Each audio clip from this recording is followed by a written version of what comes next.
এই পৃথিবীতে আল্লাহর সবচেয়ে বেশি প্রশংসা করেছেন বিশ্বনবী মুহাম্মদ সাল্লাল্লাহু, আবার নিজেও প্রশংসিত। ওনার এক নাম আহমদ, মানে যিনি সবচেয়ে প্রশংসা করে, আবার মুহাম্মদ মানে নিজেও প্রশংসিত। জান্নাতীদেরকে নিয়ে বিশ্বনবী যখন কিয়ামতের দিন বিচার শেষে জান্নাতের দরজায় যে কড়া নাড়বে, ওই দিন বিশ্বনবীর হাতে একটা পতাকা থাকবে। ওই পতাকার মধ্যে ওই শব্দটা লেখা, সূরাতুল ফাতিহার প্রথম শব্দ যেটা। সূরাতুল ফাতিহার প্রথম শব্দ কি? আলহামদু। বিশ্বনবীর হাতের পতাকায় ওইটা লেখা থাকবে, লিওয়াউল হামদ, প্রশংসার পতাকা। সুবহানাল্লাহ পড়বেন না? তার মানে আমরা এই সিদ্ধান্তে উপনীত হলাম যে সব সময় প্রশংসা করতে হবে একজনের। তিনি কে? আল্লাহ বললেন আলহামদু আলহামদু লিল্লাহ। সব প্রশংসার মালিক হলেন আল্লাহ। কি সুন্দর নাম তার, কি মজার নাম। আলিফ লাম লাম হা, আলিফ লাম। সবাই বলেন আলিফ লাম লাম হা। আওয়াজ করে আলিফ লাম লাম হা। এটা কার নাম? আল্লাহর নামটা জপতে কেমন লাগে?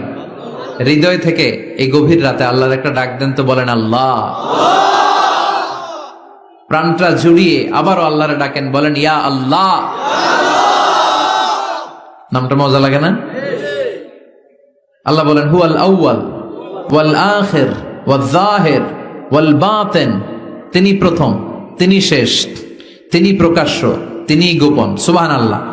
তার মানে প্রথমে কে, শেষে কে?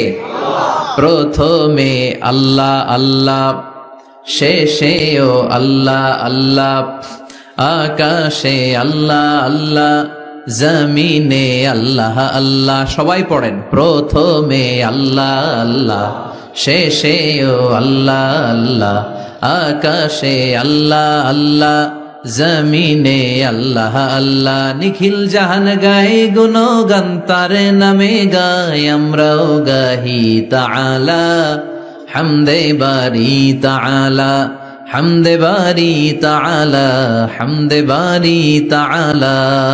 সুবহানাল্লাহ পড়েন। আলহামদুলিল্লাহ। সকল প্রশংসার মালিক কে?